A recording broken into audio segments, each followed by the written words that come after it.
Hello friends, I am Dr. Priyanka Dangi. Today we will discuss about what is Ayurveda. तो आयुर्वेद क्या है? आयुर्वेद शब्द संस्कृत के दो शब्दों से मिलकर बना है, आयुष अर्थात जीवन, वेदा अर्थात विज्ञान। तो आयुर्वेद का शाब्दिक अर्थ है जीवन का विज्ञान। अब हम बात करते हैं आयुर्वेद के मौलिक सिद्धांतों के बारे में।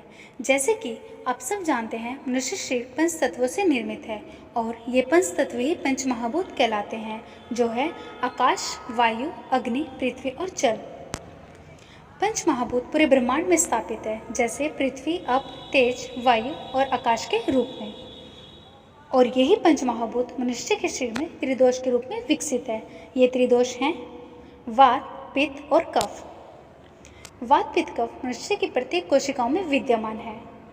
वैसे तो त्रिदोष प्रत्येक प्राणी में है, पर मनुष्य की प्रकृति भिन्न भिन्न होने के कारण, अर्थात किसी में वात के लक्षण अधिक, किसी में पित्त के, तो किसी में कफ के, और इन्हीं लक्षणों के आधार पर मनुष्य की प्रकृति निर्धारित की जाती है कि वह किस प्रकृति का मनुष्य है। अब हम बात करते हैं पंचमहाभूत और त्रिदोष के संबंधों के बारे में। जैसे वायु और आकाश मिलकर वात की उत्पत्ति करते हैं, जल और अग्नि मिलकर पित्त की, जल और पृथ्वी मिलकर कफ की उत्पत्ति करते हैं। अब हम बात करते हैं त्रिगुण की। यही त्रिगुण मनुष्य की मानसिक स्थिति स्थापित करते हैं, जो इस प्रकार हैं: सत्व, रज और तम। इसमें से सिर्फ सत्व को गुण माना गया है, बाकी दो दोष के रूप में स्वीकार किए हैं। अब हम बात करते हैं सप्त धातुओं की। मनुष्य के शरीर में 7 प्रकार की धातु हैं: रस धातु, रक्त धातु, मांस धातु, मेद धातु, अस्थि धातु, मज्जा धातु और शुक्र धातु।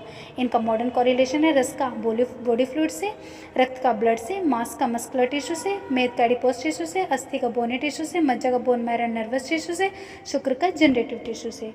ये 7 प्रकार की धातुएं मिलकर शरीर का पोषण करती हैं और शरीर को एक सुसंगठित रूप प्रदान करती हैं। अब हम बात करते हैं मल की। मल हमारी शरीर का वो पदार्थ है जिसको शरीर से निष्कासन करवाना समय समय पर जरूरी है। यह है 3 प्रकार का है: पुरुष, मूत्र और स्वेद। पुरुष को मॉडर्न में स्टूल बोला गया है, मूत्र को यूरिन और स्वेद को स्वेट की संज्ञा दी गई है। जब ये तीनों समय समय पर भली भांति प्रकार से शरीर से इनका निष्कासन होता है तो मनुष्य को एक स्वस्थ पुरुष की संज्ञा दी जाती है। अब हम बात करते हैं अग्नि की। मनुष्य के शरीर में 13 प्रकार की अग्नि है, जिनका नियंत्रण त्रिदोष द्वारा होता है।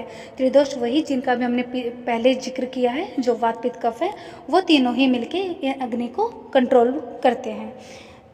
13 प्रकार की अग्नि है। जठर अग्नि 1 प्रकार की, धातु अग्नि 7 प्रकार की और भूत अग्नि 5 प्रकार की। भूत अग्नि को पोषण करती है, धातु अग्नि धातुओं को पोषण करती है और जठर अग्नि इन दोनों को नियंत्रण करती है और सबसे महत्वपूर्ण होती है। इसको प्रधानता प्राप्त है क्योंकि यही पाचन क्रिया में सबसे सहायक होती है।